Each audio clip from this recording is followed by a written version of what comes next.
2005, la historia de una niña cambió mi propia historia.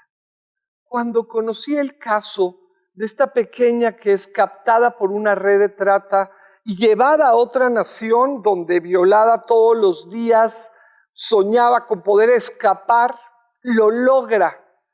Y cuando piensas que esa historia se salvó, pues no es así. Ella se suicidó. Decidió brincar de un puente y lloré toda la semana cuando conocí esa historia, cuando conocí que eso es lo que le sucede a tantas personas víctimas de la trata que no quieren después soñar ni vivir o existen, respiran, pero su historia hoy está muerta. Por eso es que en 2005 tomé la decisión de hacer algo, de no quedarme quieta, cuando además entendí lo que significa la palabra tzedakah.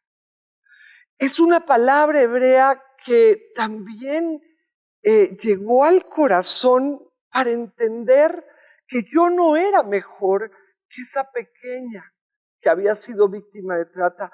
Yo no merecía todas las bendiciones que tuve en mi vida al tener una familia hermosa, llena de amor, casarme con un maridazo, vivir con tantas oportunidades. Yo no era mejor que esa niña y estaba rodeada en mi propia nación, en mi propio país, de casos de trata de personas que a partir de que conocí esa historia, nunca más la mía volvió a ser la misma. Cuando entendí que además lo que siempre ilustro en el árbol de la trata, las raíces de un árbol que está tan seco y tan muerto como es el árbol de alguien que ha vivido la trata por pobreza, porque vivía violencia y se salió de su casa huyendo de esa violencia, o como esta niña que su madre emigró y ella se quedó abandonada en esa nación, como tantas personas que caen en las redes de trata por el desempleo, porque están desesperados, desesperadas por encontrar un sustento para sus hijos, o porque están ellos mismos en una situación de migrantes. También algunos los hacen adictos, o tienen muy bajo nivel educativo y de eso aprovechan los buitres, los zopilotes, las bestias que enganchan seres humanos para destruir su dignidad, destruir por completo sus sueños.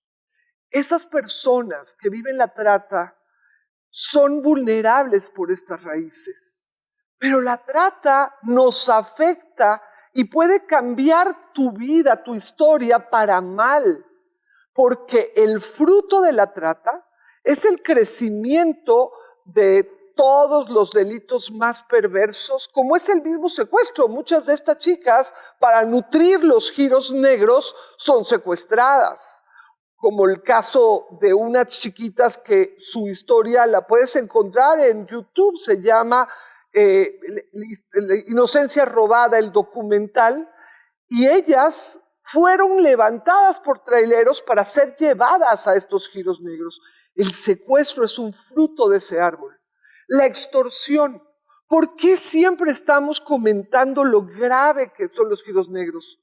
Porque si a un policía, si a un diputado, si a un alcalde le sientan a estas niñas en las piernas y le sacan una foto, en ese momento lo pueden extorsionar como lo hacen constantemente los dueños de los giros negros. Van corrompiendo todo alrededor. Alrededor, claro, crece el feminicidio. El 40% de las chicas que están en situación de prostitución morirán violentamente. Sabemos que las que son muy pequeñas duran máximo 4 a 5 años. Es realmente hoy 40 millones de personas que están en esta situación en el mundo y en nuestro México, desgraciadamente, tenemos demasiados niños y niñas. 29% son menores de edad en nuestra nación. 85% mujeres y niñas. Por eso, el que tú y yo hoy entendamos esta palabra, Sedaká, es muy importante. Esa palabra me hizo comprender que es justicia social lo que tenemos que hacer. Ayudar a otra persona que está en esta situación como las raíces del árbol de la trata, darle la mano a alguien, no es un acto de bondad ni de generosidad, es justicia. La palabra sedaká viene de sedek, justicia. Y es justicia y solidaridad porque ni tú ni yo merecemos no ser víctimas de trata, ni tampoco yo, por lo menos así lo siento, merecí nacer en la familia tan privilegiada en la que nací. Y cuando volteas y te das cuenta que estás rodeado de casos de mucha injusticia, es un concepto correcto entender que si hemos recibido más que los demás, somos responsables, tenemos éticamente que dar la mano como una obligación moral, no como un acto de, ay, qué bueno soy, a ver, déjame ayudarte. No, cuando tú comprendes que si has tenido más oportunidades en un mundo injusto, entonces tienes tú esa bendición, ese privilegio de hacer un equilibrio, porque recibiste más y puedes ahora entonces dar la mano. Fíjate alrededor, cuánta pobreza existe. Tú puedes tener la crueldad de decir a mí me vale, a mí no me importa. Pero date cuenta en este árbol todo lo que crece y todo lo que a ti mismo te afecta por ser indiferente. Cuando tú rompes esa crueldad del corazón y decides entonces ayudar a otro ser humano, el más beneficiado eres tú. La persona que más recibe no es la persona a la que le das la mano. Tú eres el que creces en espíritu, en paz, en bendición. Tú mismo eres el que ganas cuando le das la mano a una persona que no tuvo los mismos privilegios que tú. Es más, la persona a la que ayudamos por sedaká, por justicia social, debe aprender a la vez la maravilla que es cuando esa persona pueda también hacer lo mismo. ¿Qué pasaría en nuestra nación si todos los que están en la clase media le dieran la mano a una persona en pobreza? ¿Qué sucedería? No hay partido, no hay ningún político que pudiera hacer lo que tú y yo podríamos hacer si entendiéramos el concepto de sedaká. Si comprendiéramos que las personas que son esclavas en el mundo son las primeras a las que debemos ayudar. No hay pobreza más grande que la esclavitud. No hay tragedia más miserable que el que una persona sea explotada por otra. Y por eso cuando alguna de ellas, solo el 2% sobreviven. Si alguna de estas personas maravillosas llegara a escapar, entonces, más que nunca, se requiere gente que comprenda la palabra sedaká. Sabes, tú y yo podemos cambiar historias. Te invito, cambiemos historias.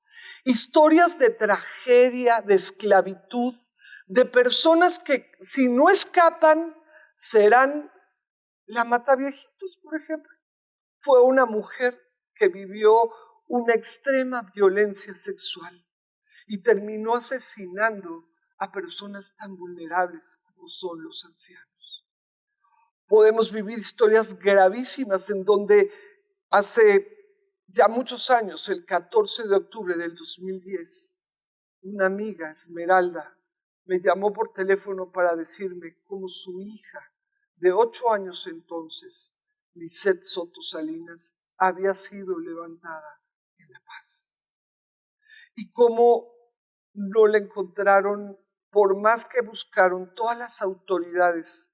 Hoy existe una foto de cómo podría ser hoy Lisette. Y estoy segura de que mucha gente alrededor de esta historia podría decir si yo hubiera o si no hubiera o si... Y la culpa no viene a resolver nada, ni nadie deberíamos jamás culpar a ninguna persona, ni culparnos a nosotros mismos. Las historias de cada una de las niñas que sobreviven están llenas de culpa. Si yo no hubiera aceptado, si no hubiera salido sin permiso de mi madre, si yo hubiera conocido lo que es la trata.